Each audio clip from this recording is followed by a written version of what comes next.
नमस्कार दोस्तों, रोमा की आवाज़ 2.0 में आपका स्वागत है।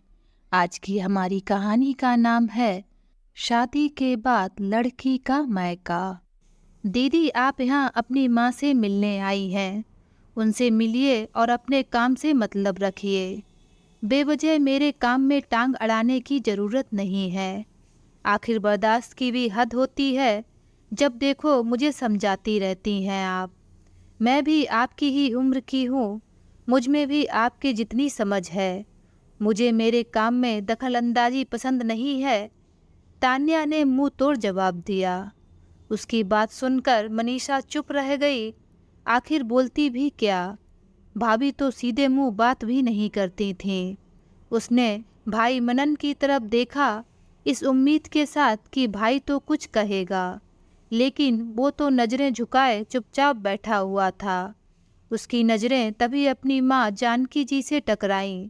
जानकी जी बेबसी भरी नज़रों से उसकी तरफ देख रही थीं। आखिर बोले भी तो क्या बोले, रहना तो बेटे बहू के साथ ही था। मनीषा बेइज्जती का घूंट पीकर रह गई। आखिर जानती थी कि अगर वो कुछ बोलेगी तो बाद में भाभी माँ का जीना दुश्वार कर देंगी। आज इतने दिनों बाद मनीषा अपने मैके आई थी, पर मैके में इतना कुछ बदल चुका है, यह उसकी सोच से बाहर था। जिस घर में कभी माँ पापा की चलती थी, आज वहाँ बहू तान्या का सिक्का बोल रहा था। आखिर भाई इतना चुप कैसे हो गया। वो तो माँ के खिलाफ कुछ सुन भी नहीं सकता था। उसका इस तरह स्वागत होगा, इसका अंदाजा उसे बिल्कुल नहीं था। मालूम है कि किसी इंसान के जाने के बाद बदलाव आता है, पर पापा के जाने के बाद ऐसा क्या हुआ जो घर का माहौल इतना बदल गया। पापा के सामने तो तान्या कुछ कह नहीं पाती थी, पर अब इतनी हिम्मत कहाँ से आ गई। तान्या और मनन की शादी 2 साल पहले हुई थी। मनन की शादी के 3 महीने बाद ही मनीषा की भी शादी सूरज के साथ कर दी गई और वो विदा होकर अपने ससुराल चली गई। घर में सब कुछ सामान्य ही तो था। जब भी मनीषा ससुराल से आती थी तो उसका स्वागत बड़े अच्छे से होता था। माँ और भाभी उसकी मनपसंद चीज़ें बनाकर रखती थीं। पापा शाम को आते समय उसके लिए आइसक्रीम जरूर लेकर आते थे। जानते थे कि मौसम कोई भी हो, मनीषा को आइसक्रीम बहुत पसंद है। और सिर्फ ऐसा ही नहीं कि सिर्फ बेटी के लिए लेकर आए हों, साथ में बहू के लिए भी उसकी पसंद की चीज़ें जरूर लेकर आते थे। लेकिन पिछले साल पापा की अचानक हार्ट अटैक से मौत हो गई। उसके बाद मनीषा सिर्फ एक बार मैके आई थी। उसके बाद अब आई है, क्योंकि प्रेगनेंसी में कॉम्प्लिकेशन होने के कारण ससुराल वालों ने नहीं भेजा। अब अपने 2 महीने के बेटे के साथ यहाँ आई थी, पर यहाँ का तो माहौल पूरा ही बदल चुका था। कल से देख रही थी माँ चुप हो चुकी थीं, अब ज़्यादा कुछ बोलती नहीं थीं। साड़ियाँ भी कितनी घिस चुकी थीं, उन्हीं को पहने जा रही थीं। माँ कभी भी बिना प्रेस की साड़ियाँ नहीं पहनती थीं। उनकी साड़ियाँ इतनी घिसी हुई भी कभी नहीं होती थीं, पर आज उन्हें इस तरह की साड़ी में देखकर वो बिल्कुल हैरान रह गई। जब उसे रहा नहीं गया तो ज़बरदस्ती माँ के लिए साड़ी निकालने के लिए उनकी अलमारी खोली, तो देखकर दंग रह गई। जो अलमारी माँ की साड़ियों से भरी होती थी, उस अलमारी में बस कुछ घिसी पिटी साड़ियाँ रखी हुई थीं। यह देखकर मनीषा ने कहा, माँ आपकी सारी साड़ियाँ कहाँ गईं? बेटा, तेरे पापा के जाने के बाद मन ही नहीं करता। वो साड़ियाँ मैं पहनती नहीं, इसीलिए मैंने वो सारी साड़ियाँ लेन देन में निकाल दी। पर उसमें तो कई सारी पहनी हुई साड़ियाँ थीं। हाँ, मैंने फिर भी निकाल कर दे दी। उसके आगे मनीषा कुछ कह नहीं पाई। खैर, शाम को उसकी सहेली ने उसे खाना खाने बुलाया था, जो पड़ोस में ही रहती थी, तो वो अपने बेटे के साथ उनके घर गई थी। माँ से खूब कहा था, पर वो घर पर ही रुक गईं। लेकिन जब लौट कर आई तब माँ खाना खा रही थीं। माँ की थाली में सिर्फ दाल रोटी देखकर वो हैरान रह गई। जहाँ तक उसे याद था, शाम को जब वो गई थी तब भाई पनीर लेकर आया था, मतलब भाभी ने पनीर की सब्जी बनाई थी। फिर माँ को सिर्फ दाल रोटी क्यों? उसने माँ से पूछा, माँ आप सिर्फ दाल रोटी खा रही हो, पनीर क्यों नहीं लिया? आपको तो बहुत पसंद था ना। आजकल ये सब खाने का मेरा मन नहीं करता। सादा खाना खाने से सादे विचार रहते हैं। पर अब तो ये बातें मनीषा के गले नहीं उतर रही थीं। कुछ ना कुछ तो गलत था, माँ बताना नहीं चाह रही थीं। पर घर का माहौल जिस तरह से बदला था वो उम्मीद से परे था। लेकिन ये बात उसे जल्दी ही समझ में आ गई। जब रात को भाभी अपनी बड़ी बहन से बात कर रही थी तो उसकी बातें मनीषा ने सुन ली। अरे क्या बताऊं जीजी, ननद घर आई हुई है। ये जल्दी से जाएं तो मेरा पिंड छूटे।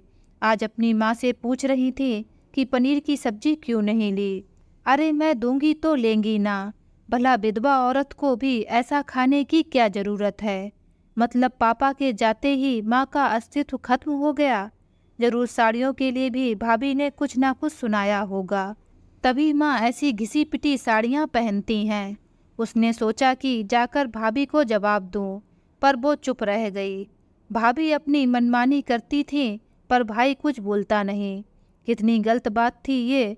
मनीषा ने रात को माँ से बात भी की। माँ आप कुछ बोलती क्यों नहीं हो? दादी भी तो विधवा थी, लेकिन आपने तो कभी उनके साथ ऐसा नहीं किया। अगर कोई कहता तो आप उससे लड़ जाती थीं। पर आज आपको क्या हो गया? उल्टा आप गलत को बर्दाश्त कर रही हो। आखिर क्यों डरती हो आप? बेटा रहना तो मुझे अपने बेटे बहू के साथ ही है ना। अब बेवजह का झगड़ा मोल लूँगी तो वो लोग मुझे छोड़कर चले जाएंगे। फिर भला मैं अकेली कैसे रहूँगी? माँ ने लंबी आह भरते हुए कहा। पर माँ भाभी इतनी मनमानी कर रही हैं, भाई चुपचाप क्यों सह रहा है? भाई उनको जवाब क्यों नहीं देता? पहले शुरू शुरू में जवाब देता था, पर वो हर रोज लड़ पड़ती थी। जीना दुश्वार कर रखा था उसने, तो मैंने ही उसे चुप रहने के लिए कह दिया। कम से कम वो तो चैन से रहे। मैंने तो उम्र काट ली, अब बाकी बचे हुए दिन जैसे तैसे निकल जाएंगे। 1 मिनट माँ, आपकी उम्र अभी सिर्फ 55 साल है। वक्त का कोई पता नहीं। कम से कम स्वाभिमान के साथ तो जियो। आप कब तक ये सब बर्दाश्त करोगी? घर आपका, स्वाभिमान आपका, हम बच्चे भी आपके, लेकिन हुक्म भाभी बजा रही है। ये तो गलत है। तू छोड़ ये सब बातें, सो जा, नहीं तो फिर तेरा बेटा अगर उठ गया तो तुझे परेशान करेगा। कहकर माँ ने बात पलट दी और दूसरी तरफ मुंह करके सो गई। लेकिन दूसरे दिन सुबह नाश्ते के लिए भाभी ने कचौड़ी मंगा ली। सबको कचौड़ी परोस दी, लेकिन सिर्फ माँ को नहीं दी। ये देखकर मनीषा ने कहा, भाभी मेरा बच्चा तो अभी 2 महीने का है, मैं कचौड़ी कैसे खाऊंगी? लेकिन आप माँ को भी तो कचौड़ी दो। तभी भाभी ने तुनकते हुए कहा, माँ जी यह सब नहीं खाती। भाभी आप खिलाओगी तो माँ खाएंगी ना। आपने परोसा ही नहीं तो कैसे खाएंगी? कहकर मनीषा ने अपनी प्लेट माँ को दे दी। मैं अपने लिए दलिया या खिचड़ी बनाकर ले आती हूँ। कहकर मनीषा रसोई की तरफ जाने लगी तो तान्या बीच में ही बोली, आपको दलिया खिचड़ी खानी है तो शौक से खाइए, पर माँ जी कचौड़ी नहीं खा सकती। क्यों? कौन से शास्त्र में लिखा है कि विधवा औरत को सादा खाना ही खाना चाहिए? बस इतना कहना था कि तान्या ने मनीषा को उक्त सारी बातें सुना दी। अपने भाई और माँ को चुपचाप सुनते देखकर मनीषा की आंखों में आंसू आ गए, पर तान्या का पेट तो उससे भी नहीं भरा। अपने हाथों को नचाते हुए बोली, आपको आना है इस घर में तो शांतिपूर्वक आइए। बेवजह मेरे काम में दखल अंदाजी करने की ज़रूरत नहीं है। अगर इतना ही शौक है अपनी माँ को खिलाने पिलाने उड़ाने पहनाने का तो अपने साथ ही ले जाइए, पर हमें बख्शो। यूं ही सब कहना है और करना है तो आइंदा इस घर में आने की ज़रूरत नहीं है, और ना ही मुझे सिखाने की ज़रूरत है कि मुझे अपनी सास को कैसे रखना है। तान्या की बात सुनकर मनीषा को गुस्सा आ गया।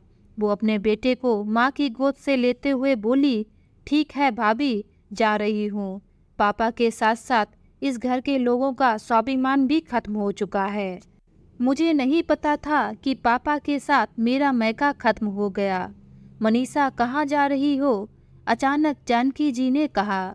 ये सुनकर तान्या बोली, जाती है तो जाने दीजिए, मैके आकर कोई एहसान नहीं करती है ये, और आपको इसे रोकने की कोई ज़रूरत नहीं है। आप जाइए अपने कमरे में। चुप कर बहू, बहुत ज़्यादा बोल रही हो तुम। तू होती कौन है मुझ पर हुक्म चलाने वाली? मैं चुपचाप बर्दाश्त करती हूँ तो इसका मतलब ये नहीं कि मुझे बोलना नहीं आता है। मैं अपने घर में शांति रखने के लिए चुप रहती हूँ। खबरदार जो मेरी बेटी को कुछ भी कहा तो। अच्छा, आज तो बेटी को देखकर जबान खुल गई। सारी जिम्मेदारी हम निभाएं और यहाँ बेटी के लिए जुबान खुल रही है। भूलिए मत आप हमारे साथ रहती हो। तान्या ने बेशर्मी से कहा, नहीं भूली हूँ मैं, कुछ भी नहीं भूली हूँ। पर बहू तू भूल गई ये घर मेरा है और मैं तुम्हारे साथ नहीं, तुम मेरे साथ रहती हो। चाहूँ तो आज ही तुम्हें घर से निकाल सकती हूँ। अच्छा तो फिर रहेंगी किसके साथ? बताओ मुझे, कौन उठाएगा आपकी जिम्मेदारी? मेरी जिम्मेदारी मैं खुद उठा सकती हूँ। मुझे तेरी ज़रूरत नहीं है। अपने स्वाभिमान को मारकर मैंने बहुत जी लिया। तुझे जाना है तो तू शौक से जा सकती है। जानकी जी ने कहा तो तान्या मनन से बोली, आप खड़े खड़े क्या सुन रहे हो? अपनी माँ को समझाते क्यों नहीं कि अपनी बहू से पंगा लेना उन्हें भारी पड़ सकता है? मैं क्या समझाऊं? जब मैं तुम्हें नहीं समझा पाया तो अपनी माँ को क्यों समझाऊं? वैसे माँ सही कह रही हैं, वो आज हमें इस घर से निकाल सकती हैं। उनके पास इसका पूरा हक है। कानूनन ये हमें अपने घर से निकाल सकती हैं और कल को प्रॉपर्टी अपनी बेटी के नाम भी कर सकती हैं। अब ये तुम पर निर्भर करता है कि तुम्हें किराए के घर में रहना है या नहीं। मैंने तुम्हें दोनों ऑप्शन दे दिए। अब तुम देख लो कि पंगा लेना किसको भारी पड़ेगा। कहते हुए मनन ने भी हाथ खड़े कर दिए। इसके आगे तान्या कुछ कह नहीं पाई। आखिर मनन सही तो कह रहा था, प्रॉपर्टी हाथ से चली जाएगी तो बचेगा क्या? तो प्रॉपर्टी के लालच में ही सही उसने चुप रहना ही ठीक समझा। यह सब सुनकर और देखकर मनीषा दौड़कर अपने माँ के गले से लग जाती है और कहती है, माँ आज आपने सही फैसला लिया है। अब से जानकी जी अपने घर में स्वाभिमान के साथ रहती हैं। तो आज की ये कहानी आप सभी लोगों को कैसी लगी नीचे कमेंट बॉक्स में लिखकर मुझे ज़रूर बताएं। अगर ये कहानी आप सभी लोगों को अच्छी लगे तो प्लीज़ इस वीडियो को लाइक और शेयर ज़रूर करें और मेरे चैनल को सब्सक्राइब करना ना भूलें। तो फिर मिलते हैं एक नई कहानी के साथ। बाय।